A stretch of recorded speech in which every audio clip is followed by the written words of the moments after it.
Good morning to all of you. आप सब कैसे हैं? उम्मीद करता हूँ कि आप सब बहुत अच्छे होंगे। आपसे एक बात शेयर करनी थी। बहुत सारे गार्जियन का सुझाव था, बहुत सारे मित्रों का सुझाव था और बहुत सारे ढेर सारे बच्चों का या स्टूडेंट का एक क्वेरीज थी। वो काफ़ी सालों से क्वेरीज थी और बहुत ही ज़्यादा डिमांड थी इस बात की कि सर जब बोर्ड का सिलेबस जब ख़त्म हो जाता है, जब स्कूल हमें प्रिपरेशन की लीव दे देते हैं, तो सर ये समझ में नहीं आता हम लोग घर पे बैठकर तैयारी कैसे करें, एग्ज़ाम कैसे आना है, उसमें कैसे अपीयर होना है, एग्ज़ाम में कैसे लिखना है, कौन से टॉपिक से ज़्यादा क्वेश्चन पूछे जाते हैं, कौन से टॉपिक ज़्यादा इंपॉर्टेंट है, कौन से क्वेश्चन कई बार रिपीट हुए हैं। इन सब चीज़ों को लेकर उनके मन में एक संशय था और जिसकी चर्चा हम लोगों ने, हमारी टीम ने, स्कूल के मैनेजमेंट ने, जिसके हेड मिस्टर योगेश चंद पांडे हैं, उनके सामने हम लोगों ने रखी और उन्होंने इस बात को, इस सुझाव को ध्यान में रखते हुए एक हम लोग के लिए एक नई पहल शुरू की। हम लोगों ने एक नई पहल शुरू की कि अभी तो फ़िलहाल बोर्ड का एग्ज़ाम होने वाला है 18 फरवरी से क्लास 10th का और 20 फरवरी से क्लास 12th का एग्ज़ाम शुरू होने वाला है, जो उनका मेन सब्जेक्ट का है।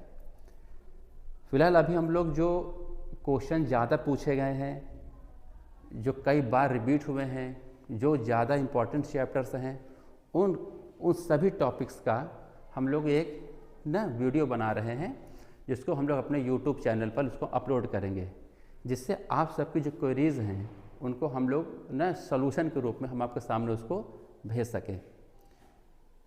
इसमें आपको लिखना कैसे है, कैसे क्या करना है, इन सब चीज़ों के बारे में आपको जानकारी इसमें दी जाएगी।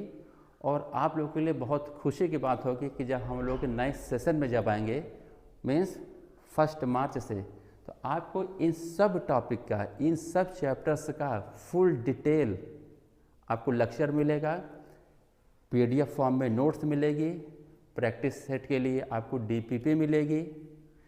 किसी भी स्तर से जिस चीज़ की आपको ज़रूरत होगी स्कूल का मैनेजमेंट, हमारी टीचर स्टाफ की टीम उन सब छोटे छोटे बिंदुओं को ध्यान में रखकर आपको शिक्षा से संबंधित, एजुकेशन से रिलेटेड, अपने NCERT टॉपिक से रिलेटेड हर चीज़ आपको प्रोवाइड करवाई जाएगी।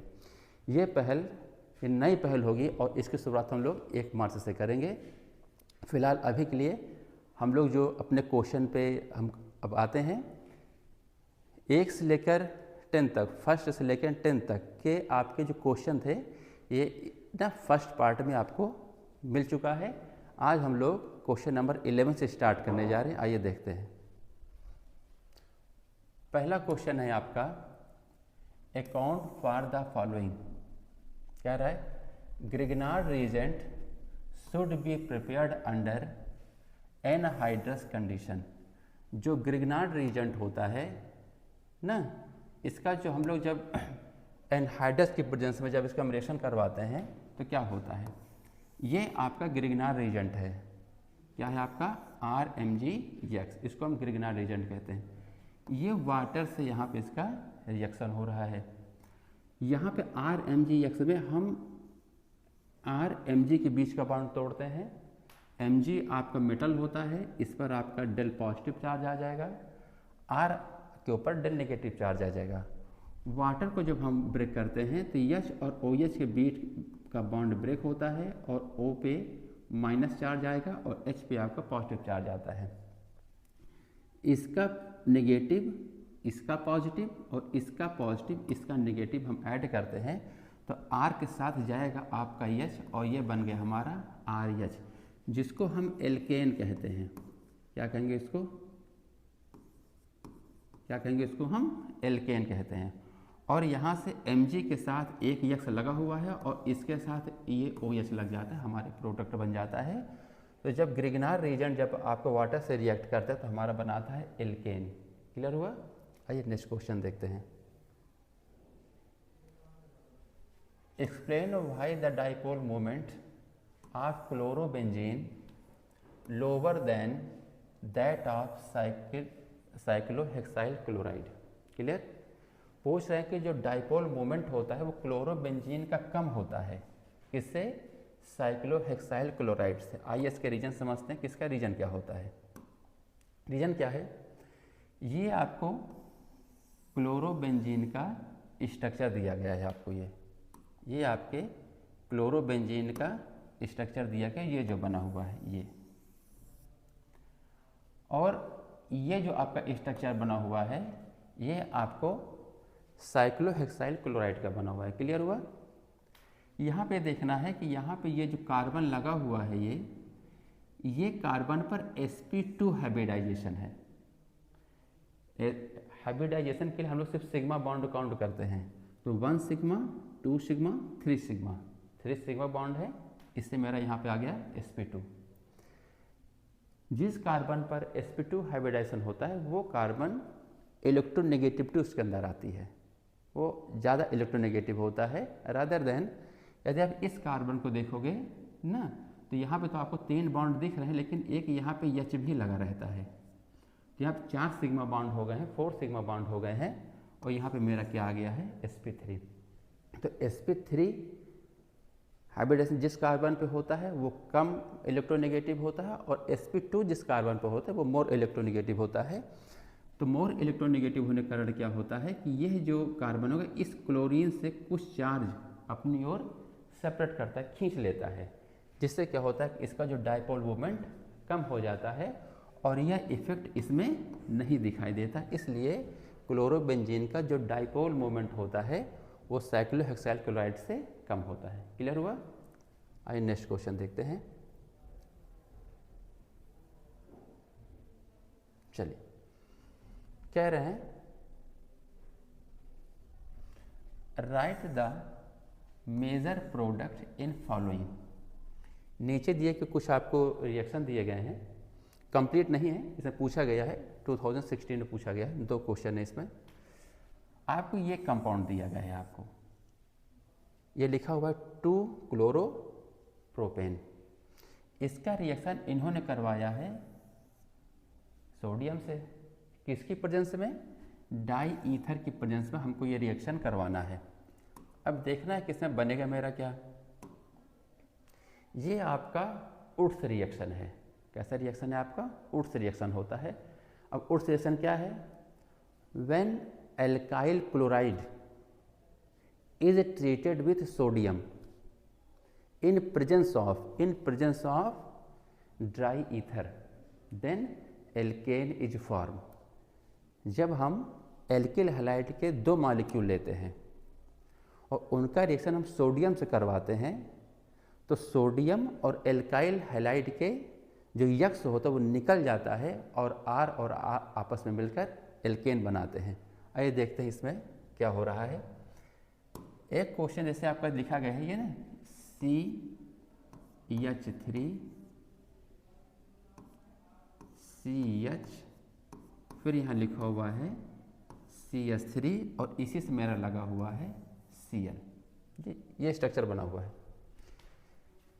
यहाँ पर हम सोडियम के 2 मॉलिक्यूल ले लेते हैं और इस स्ट्रक्चर के 2 मॉलिक्यूल हैं, तो हम यहाँ पे एक और ले लेते हैं CH3 CH, फिर यहाँ लगा मेरा CH3 और यहाँ से लगा हुआ है Cl, ये लगा हुआ है। अब इसमें ध्यान देने वाली बात ये है, यहाँ से इतना, ये यहाँ से इतना,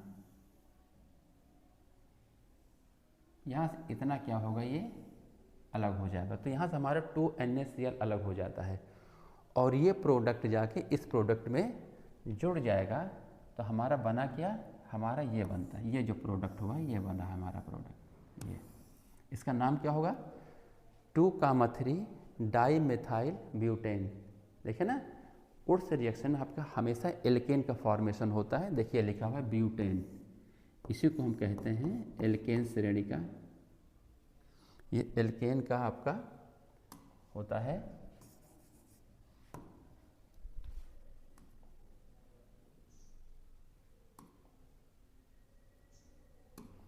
नहीं तो एल्केन का आपका बन गया। तो उड्स रिएक्शन में हमेशा एल्केन का फॉर्मेशन होता है। आइए नेक्स्ट क्वेश्चन देखते हैं। इसी में दूसरा पार्ट जो है एथाइल ब्रोमाइड को हमको रिएक्ट करवाना है AgCN से। ध्यान देना, अपने सिलेबस में एक क्वेश्चन पूछा जाता है, what are ambidentate nucleophile. Ambidentate nucleophile क्या होते हैं? ऐसे न्यूक्लियोफाइल जिसमें दो डोनर हों, but donate lone pair at a time, only one. Okay, एक बार में केवल एक ही अपना लोन पेयर डोनेट करेगा, दोनों डोनेट नहीं करते। One lone pair at a time, one atom will donate its lone pair only one time, not other. Okay, जैसे यहाँ पे CN जो होता है हमारा एम्बीडेंटेड लिगेंड्स होता है, इसमें C भी डोनर होता है और N भी डोनर होता है। जब C डोनेट करता है, जब C जोड़ेगा जाके, तो इसको हम साइनाइड कहते हैं। और जब हमारा N जाके जब हमारा डोनर एटम होता है तो उसे हम आइसोसाइनाइड कहते हैं। दो है, एक इसमें KCN है और AgCN है।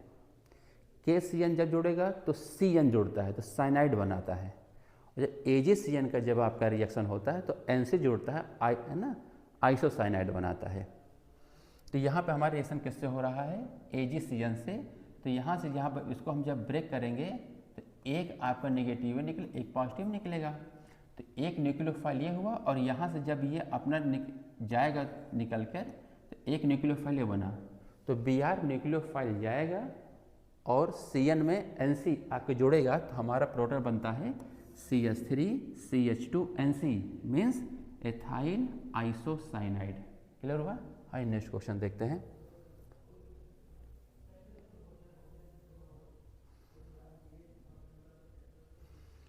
ये क्वेश्चन जो आपके स्क्रीन पर आया है, क्वेश्चन नंबर 14, बहुत इंपॉर्टेंट क्वेश्चन है। SN1 SN2 halo alkane halo alkane, यदि क्वेश्चन आता है तो SN1 SN2 क्वेश्चन रहना है, कम से कम 1-2 मार्क्स का तो कहीं क्वेश्चन नहीं गया होता है इससे। देखिएगा, यहाँ पर उन्होंने दिया right mechanism of following SN1 reaction. आपको SN1 रिएक्शन का मैकेनिज्म देना है, और उन्होंने ये रिएक्शन आपको लिखकर दिया हुआ है।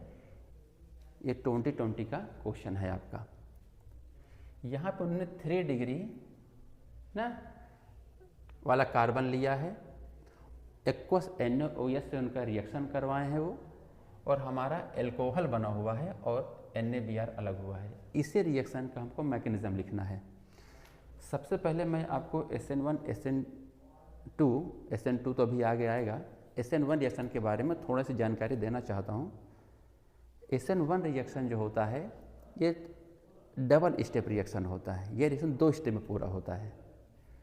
स्टेप नंबर 1 में एग्जाम में जब लिखना होता है हम लिखते हैं formation of carbocation. Step number 1 formation of carbocation. इसमें क्या होता है, आप जो 3 डिग्री ना एल्केल हैलाइड ले रहे हैं, उसमें से जो हैलाइड है वो एज ए न्यूक्लियोफाइल के फॉर्म में बाहर निकलता है पहले स्टेप में।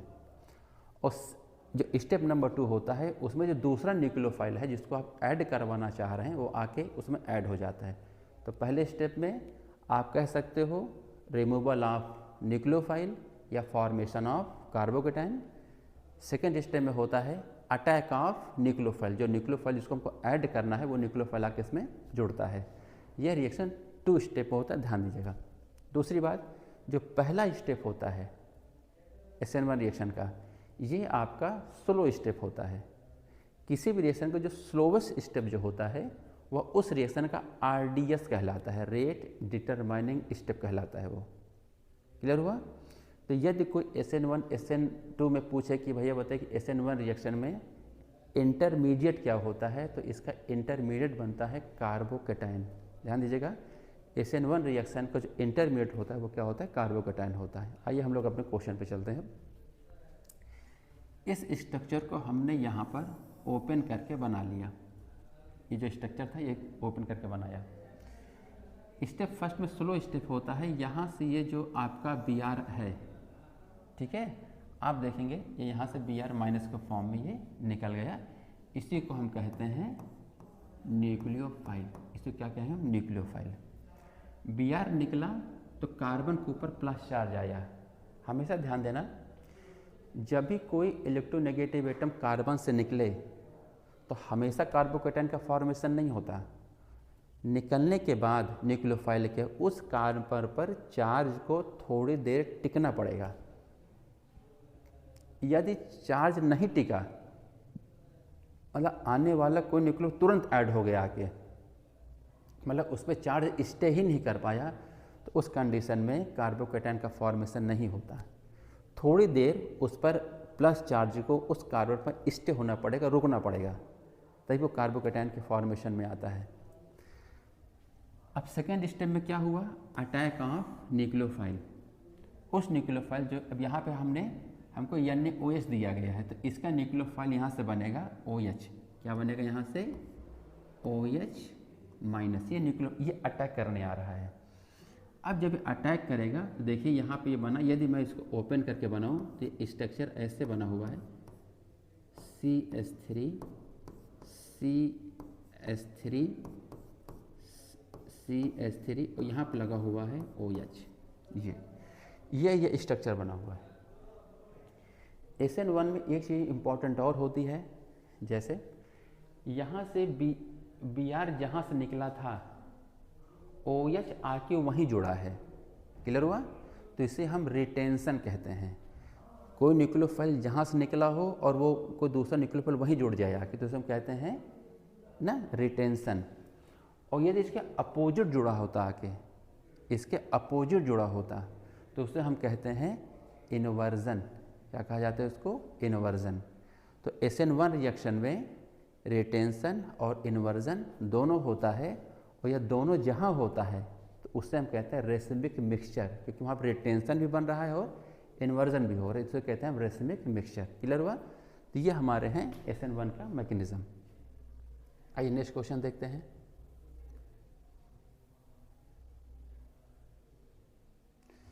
ये पूछ रहा है what are ambidentate nucleophile, explain with an example. Ambidentate nucleophile क्या होता है, उसको हमको एग्जाम्पल से समझाना है। The nucleophile that can attack through two different site, जो दो अलग अलग तरीके से, ऐसा न्यूक्लियोफाइल जो दो अलग अलग तरीके से अटैक कर पाए। जैसे यहाँ पर भी CN लिखा हुआ है और यहाँ पर भी CN लिखा हुआ है, आपको दिख रहा है स्क्रीन पे कि CN आपका जो दोनों लिखा हुआ है, लेकिन यहाँ पे क्या जुड़ा है, NC जुड़ा हुआ है। यहाँ पे क्या जुड़ा हुआ है आपका, NC जुड़ा हुआ है, और यहाँ पे देखिए NC है और यहाँ पे क्या लिखा हुआ है आपका, CN जुड़ा हुआ है। बताया गया था ना अभी आपको, जब KCN होगा तो CN जुड़ेगा जाके, जब AgCN होगा तो NC जुड़ेगा जाके, तो ये बनता है मेरा एल्काइल साइनाइड। ये मेरा बना है एल्काइल आइसोसाइनाइड। फिर ध्यान दीजिएगा, जब KCN होगा तो CN जुड़ता है जाके, तो इसको हम साइनाइड पढ़ेंगे, जैसे एल्काइल साइनाइड हो गया। और जब AgCN होगा तो NC जुड़ेगा जाके, जिसको हम पढ़ते हैं एल्काइल आइसोसाइनाइड। क्लियर हुआ? चलिए नेक्स्ट क्वेश्चन देखते हैं।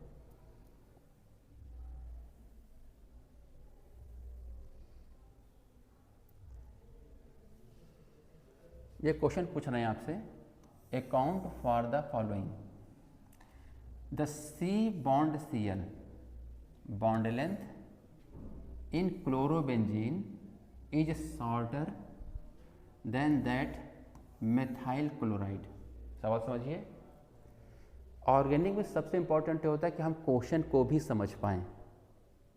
ऐसे बहुत से बच्चे होते हैं कि जो क्वेश्चन नहीं समझ पाते और क्वेश्चन लीव कर छोड़ देते हैं, और जब बाद में जब घर पर जब आते हैं या स्कूल में आकर अपने टीचर से पूछते हैं और जब टीचर को समझा देते हैं क्वेश्चन, वो तो कहते हैं सर तो मुझे आ रहा था।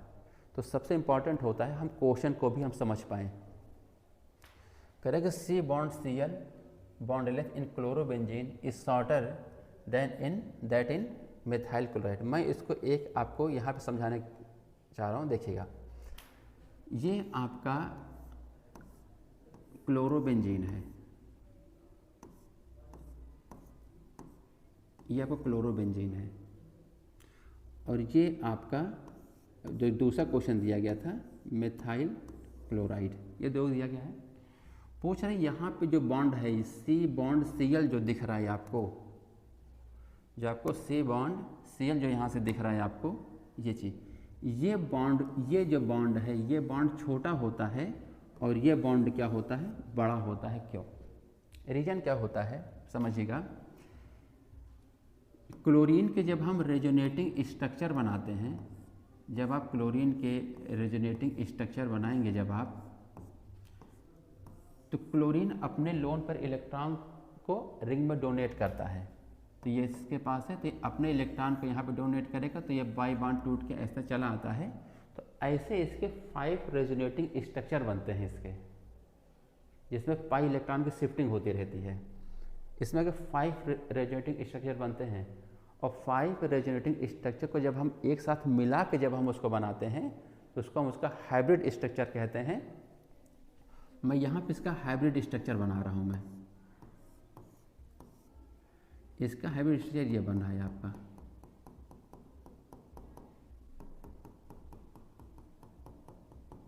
ये बनता है। और यहाँ पे Ca तो एक बॉन्ड लगा हुआ, यहाँ पे भी देखेंगे इसमें हर जगह पार्शियल डबल बॉन्ड आता है। ठीक है, तो C बॉन्ड Cl इन क्लोरोबेंजीन छोटा क्यों हो रहा है समझिएगा, क्योंकि सर यहाँ पे C बॉन्ड Cl के बीच में पार्शियल डबल बॉन्ड आ जा रहा है, पार्शियल डबल बॉन्ड आ जा रहा है ड्यू टू रेजोनेंस। और एल्काइल हैलाइड में ऐसी कोई भी कंडीशन नहीं है सर, यहाँ पे रेजोनेंस नहीं हो पा रहा है, इसलिए यहाँ पे हमारा ना पार्शियल डबल बॉन्ड नहीं आ रहा है। यही कारण होता है कि आपका क्लोरोबेंजीन का जो C बॉन्ड Cl होता है वो छोटा होता है रादर देन एल्काइल हैलाइड के। क्लियर हुआ?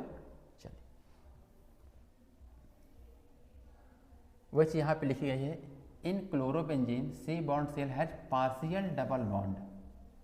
ठीक है, character due to resonance, resonance के थ्रू उस पर पार्शियल डबल बॉन्ड करेक्टर आता है।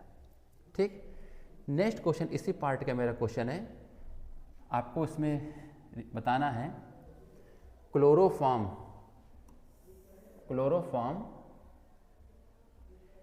Is stored in closed dark brown bottle. बहुत इंपॉर्टेंट क्वेश्चन है ये। पूछा जा रहा है कि क्लोरोफॉर्म जो होता है ये डार्क ब्राउन बोतल में भरकर क्यों रखा जाता है। एक क्वेश्चन और होता है कि क्लोरोफॉर्म को हम किसी बॉटल के माउथ तक, आप चाहे जो भी कोई दवा या कोई भी चीज़ लिक्विड देखे होंगे, पूरा माउथ तक नहीं फिल होता है, लेकिन जब हम क्लोरोफॉर्म की जो बोतल लेते हैं ये माउथ तक पूरा फिल होता है। क्यों? इसका 2 रीज़न होता है कि पहला क्या है, जैसे आपको जो क्लोरोफॉर्म होता है जब हम इसको हम एक्सपोज कर देते हैं, यदि कि उसको हम ना कोई खुली जगह पर रख देते हैं तो ये एयर से रिएक्ट करता है, O2 से रिएक्ट कर लेता है। ठीक है ना, कब इसे करेगा? एक कंडीशन और है, and in the presence of sunlight. 2 question है, O2 से रिएक्शन कर रहा है in the presence of sunlight, O2 से रिएक्शन ना करने पाए इसलिए हम बोतल के माउथ तक इसको फिल करके रखते हैं कि उसमें एयर ना आने पाए। क्लियर हुआ? डार्क ब्राउन बोतल में क्यों रखते हैं? कि उसको सनलाइट ना मिलने पाए। तो समझिएगा, O2 से रिएक्ट ना करने पाए इसलिए हम क्लोरोफॉर्म को हम किसी भी बोतल में माउथ तक फिल करके रखते हैं। क्लियर हुआ? और सेकेंडरी क्या होता है, इसको हम डार्क ब्राउन बोतल में इसलिए रखते हैं ना कि ये हमारे सनलाइट के प्रेजेंस में ये रिएक्ट ना करने पाए। तो 2 रीजन है, तो ध्यान दीजिएगा। Chloroform when exposed to air and sunlight change to poisonous gas, ये बहुत पॉइजनस गैस बनाती है। ठीक है ना, वो कौन सी गैस है? फॉस्जीन। क्या लिखा? फॉस्जीन गैस बनाती है। रिएक्शन क्या है? 2CHCl3। CHCl3 आपके क्लोरोफॉर्म का फार्मूला होता है। रिएक्ट किससे किया है? O2 से in the presence of sunlight. बना क्या है? COCl2। इसी को हम फॉस्जीन गैस कहते हैं जो बहुत पॉइजनस गैस होती है। ठीक है ना, और it is kept in dark बोतल, इसको हम लोग डार्क बोतल में रखते हैं। क्यों? टू प्रिवेंट द ऑक्सीडेशन, कि ये ऑक्सीजन से क्रिया ना करने पाए, रिएक्शन ना करने पाए। क्लियर हुआ? In the presence of sunlight. चलिए,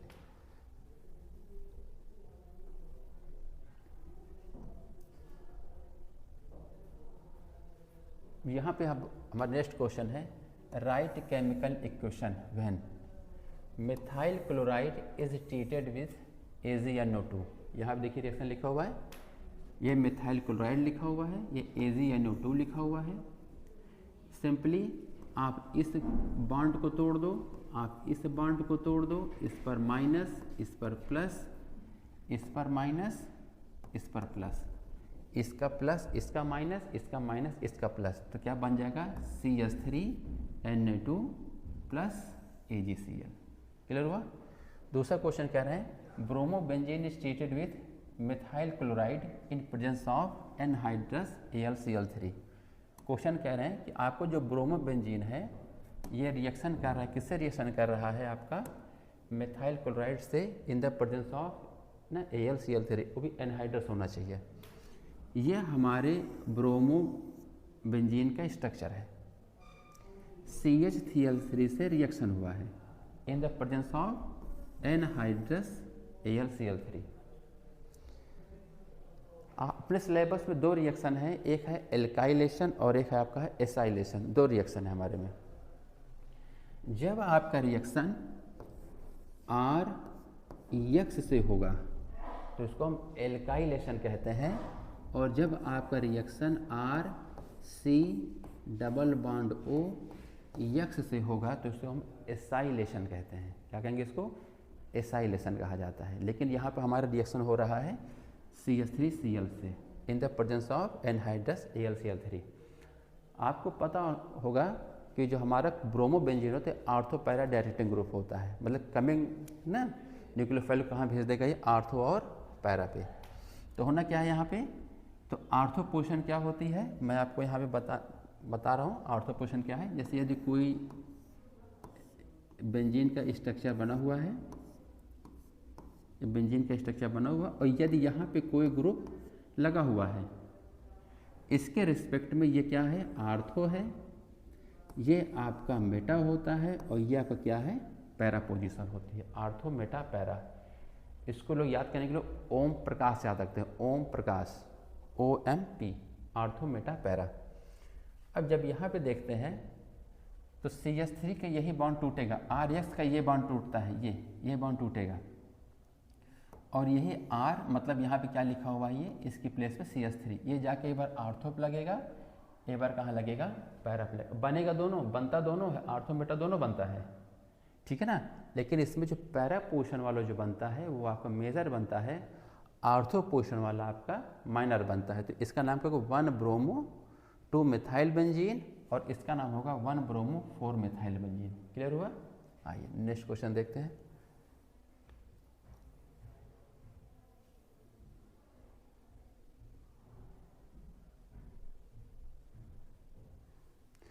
कह रहे हैं give reason racemic mixture is optically inactive. जो रेसमिक मिक्सचर होता है हमारा क्या होता है, ऑप्टिकली इनएक्टिव होता है। ऑप्टिकली इनएक्टिव मतलब क्या होता है, यदि कोई प्लेन पोलराइज लाइट हो, क्लियर है, उसको कोई ना तो क्लॉकवाइज ना तो एंटी क्लॉकवाइज, उसको किसी तरह वो रोटेट ना कर पाए, तो उसे कहा जाता है ये ऑप्टिकली इनएक्टिव है। वो ऑप्टिकली क्या है, इनएक्टिव है। जैसे मैं एग्जांपल को समझाना चाह रहा हूँ, जैसे अभी किसी बच्चे की आंख पर कोई फोकस मारे, कोई टार्च का फोकस मारा जाए तो उसकी आंख बंद हो जाती है, या किसी बच्चे को धूप में खड़ा कर दिया जाए, बहुत तेज़ धूप में खड़ा कर दिया जाए, तो उसको स्किन पर वो हीट, वो गर्मी महसूस होती है, ठीक है ना। आई बात समझ में। यदि उसको महसूस ना हो, उसको कुछ महसूस, उसको ठंडा गर्म नहीं महसूस हो, तो हम कहते हैं वो इनएक्टिव है, वो इनसेंसिटिव है, वो उसको सेंसेशन उसके अंदर नहीं हो रहा है। यदि किसी आँख में कोई फोकस मारा जाए और उसकी आँख में कोई हरकत ना हो, हम कहते हैं ऑप्टिकली इनएक्टिव है, इस पर लाइट का कोई प्रभाव नहीं पड़ रहा है। तो उसी के संदर्भ में यहाँ पे लिखा हुआ है कि वो ऑप्टिकली इनएक्टिव होता है। क्यों, समझिएगा। आपको बताया गया था कि उसमें इन्वर्जन भी होता है, उसमें आपका रिटेंशन भी होता है, ये दूसरा टॉपिक था। एक को जब प्लेन पोलराइज लाइट जब पड़ती है तो वह लाइट को या तो राइट हैंड पे शिफ्ट करती घुमाएगी, या तो वो लेफ्ट पे घुमाएगी। क्लियर हुआ। यदि वो लाइट को क्लॉकवाइज रोटेट कर दे, इसको लोग डेक्स्ट्रो रोटेटरी कहते हैं। यदि वो एंटी क्लॉकवाइज उसको रोटेट कर दिया तो उसको हम लीवो कहते हैं, लीवो रोटेटरी कहते हैं। क्लियर है। यहाँ पर क्या हो रहा है, डेक्स्ट्रो भी है और लीवो भी हो रहा है, तो यह दोनों एक दूसरे को कैंसिल आउट कर देते हैं। जितना डेक्स्ट्रो हुआ उतना लीवो हो रहा है, ठीक है ना। तो इसलिए वो एक दूसरे को क्या करते हैं, निगलेक्ट कर देते हैं, एक दूसरे को कैंसिल कर देते हैं। इसलिए जो आपका रेसमिक मिक्सचर जो होता है वो क्या होता है, ऑप्टिकली इनएक्टिव होता है। ध्यान दीजिएगा, इस देखिएगा, अ मिक्सचर कंटेनिंग 2 एनैंसियोमर, वही रिटेंशन इन्वर्जन या इसको एल और डी भी कह सकते हैं, in equal proportion will have 0 optical rotation. Clear है? As the rotation due to one isomer will cancelled by rotation due to other isomer। क्या होते हैं, वो L और D जो होते हैं वो एक दूसरे क्या करते हैं, कैंसिल आउट कर देते हैं, इसलिए वो ऑप्टिकली इनएक्टिव होते हैं। नेक्स्ट क्वेश्चन है इसमें, the presence of nitro group at ortho and para increase reactivity of halogens towards nucleophilic substitution reaction. यदि किसी भी रिंग पर हैलोजेंस बना हो या किसी क्लोरोबेंजीन हो या ब्रोमोबेंजीन हो, उस पर आर्थो और पैरा पर ना आपका नाइट्रो ग्रुप लगा होता है, तो क्या कह रहे हो, इंक्रीज क्या कर देता है, reactivity of nucleophilic substitution reaction. वो उसको उस कंपाउंड की रिएक्टिविटी को इंक्रीज कर देता है, किसके रिस्पेक्ट में, न्यूक्लियोफिलिक सब्स्टिट्यूशन। आइए इसके रीजन समझते हैं। The presence of nitro group at ortho and para, यदि कोई नाइट्रो ग्रुप आर्थो और पैरा पे लगा हुआ है,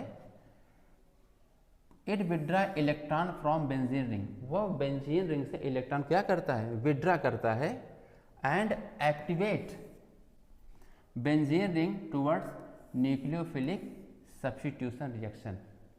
वो क्या, जैसे आपका Cl जो होता है ये अपने ना लोन पेयर को डिटोरोजेनेंस रिंग में देता है, लेकिन जो नाइट्रो ग्रुप जो होता है ये इलेक्ट्रॉन विड्राइंग ग्रुप होता है, ये रिंग से क्या करता है, इलेक्ट्रॉन को खींच लेता है, जिससे आपके इलेक्ट्रॉन की डेंसिटी क्या होती है, यहाँ पे ये ना कम हो जाती है, इलेक्ट्रॉन यहाँ से कम हो जाता है, और जहाँ से इलेक्ट्रॉन कम होगा वहीं पे हमारा ये न्यूक्लियोफिलिक सब्स्टिट्यूशन एक्टिवेट हो जाता है।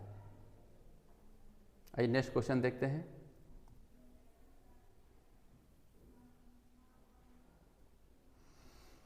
नेक्स्ट क्वेश्चन कह रहे हैं, ethyl chloride is treated with aqueous KOH। आपका एथाइल क्लोराइड जो है उसका रिएक्शन KOH से हो रहा है, एक्वस। देखिएगा ध्यान से, अपने सिलेबस में एक KOH के 2 रिएक्शन हैं, एक KOH का एक्वस है और एक एल्कोहलिक है। ध्यान दीजिएगा, एक KOH का एल्कोहलिक है और एक एक्वस है। यदि आप KOH एक्वस लेंगे, KOH एक्वस लेंगे, तो आपका ये सब्स्टिट्यूशन रिएक्शन में जाएगा ये, और यदि आप एल्कोहलिक जब लेंगे, आप लिखा था एल्कोहलिक KOH, तो आपका एलिमिनेशन रिएक्शन होता है। इसमें बच्चों को कन्फ्यूजन बहुत होता है, थोड़ा ध्यान दीजिएगा। एक्वस होगा तो एलिमिनेशन है, क्लियर हुआ, और यदि आपका एल्कोहलिक होगा तो ठीक है, आपका एल्कोहलिक होने पे आपका एलिमिनेशन होता है और आपका एक्वस होने पे आपका सब्स्टिट्यूशन होता है। देखिएगा इस पर यहाँ पर लिया क्या गया है, KOH कैसा है, एक्वस, ठीक। एक्वस के लेने क्या होगा, सब्स्टिट्यूशन। सब्स्टिट्यूशन मतलब क्या होगा, एक न्यूक्लियोफाइल यहाँ से निकला और ये जो न्यूक्लियोफाइल है यह अटैच हो जाएगा, तो क्या बनेगा, CH3 CH2OH, और यहाँ पर हमारा KCl क्या होगा, बाहर निकल जाएगा। क्लियर हुआ।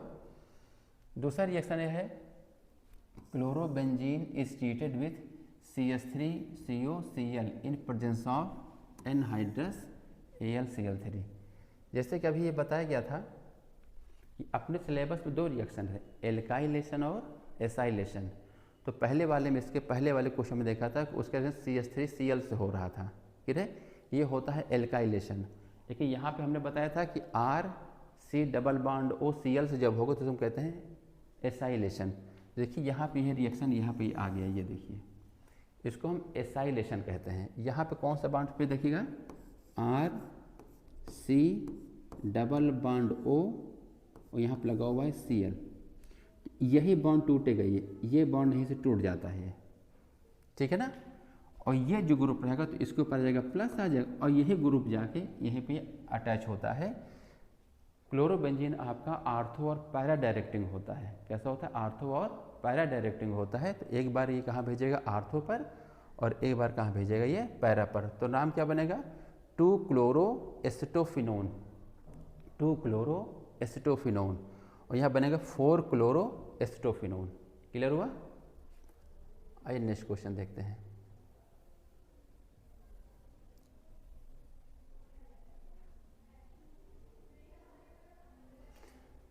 क्वेश्चन कह रहा है chlorobenzene is extremely less reactive towards nucleophilic substitution reaction. जो आपका क्लोरोबेंजीन होता है ना, ये न्यूक्लियोफिलिक सब्स्टिट्यूशन रिएक्शन बहुत कम देता है, बहुत स्लो देता है। Give 2 reason for the same. इसके लिए आपको 2 रीजन देना है कि 2 रीजन बताइए ऐसा क्यों हो रहा है। तो इसके 2 रीजन होते हैं। एक तो होता है कि ड्यू टू रेजोनेंस क्लोरोबेंजीन में due to resonance partial double bond आता है C और Cl के बीच में, जिससे C और Cl के बीच का बॉन्ड जल्दी टूटता नहीं है, और जब कोई न्यूक्लियोफाइल निकलेगा नहीं तो कोई दूसरा न्यूक्लियोफाइल आएगा नहीं। पहला रीजन होता है। दूसरा रीजन होता है हाइब्रिडाइजेशन। आप जो एल्काइल हैलाइड लेते हो उस पर कार्बन पर sp3 हाइब्रिडाइजेशन होता है, और क्लोरोबेंजीन में जो यक्स जिस कार्बन से लगा हुआ है, Cl जिस कार्बन से लगा हुआ है ना, उस पर sp2 हाइब्रिडाइजेशन होता है, ठीक है ना। तो यह 2 रीजन होते हैं कि जिसके कारण क्या होता है कि आपका जो क्लोरोबेंजीन होता है वो न्यूक्लियोफिलिक सब्स्टिट्यूशन रिएक्शन कम देता है। रीजन देखते हैं, वो लिखा है। पहला है resonance effect. C bond Cl acquires partial double bond character due to resonance। जैसे बताया था अभी आपको कि ड्यू टू रेजोनेंस कार्बन और Cl के बीच में पार्शियल डबल बॉन्ड आ जाता है, जिसको तोड़ना मुश्किल होता है। Bond cleavage is difficult. दूसरा रीजन क्या है? In haloarenes hydrogen is attached to sp2 carbon which is more electronegative. जैसे अभी आपको sp3 और sp2 का बताया था। जिस कार्बन पर sp3 हो वो आपका लेस इलेक्ट्रोनेगेटिव होता है, और जिस कार्बन पर sp2 हो वो मोर इलेक्ट्रोनेगेटिव होता है। फिर देखिए इन हैलोएरिन्स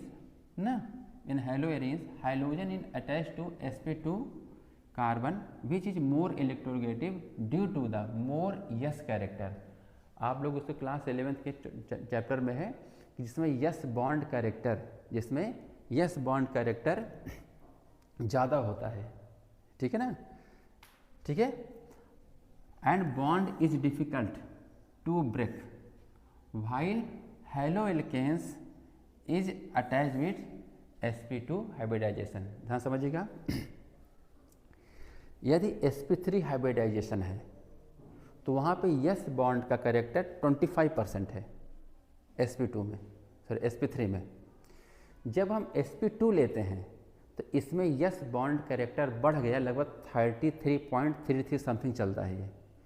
तो जिस भी कार्बन पर यदि कोई हाइब्रिडाइजेशन है, sp है, sp2 है, sp3 है, तो हम तीनों में जब कंपेयर करते हैं तो sp3 में ना यस का परसेंटेज कम है, sp2 में यस का परसेंटेज ज़्यादा है, और sp में यस का कैरेक्टर, यस का परसेंटेज 50-50% है।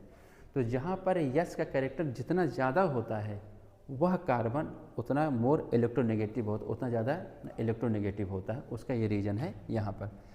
क्लियर हुआ? चलिए नेक्स्ट देखते हैं।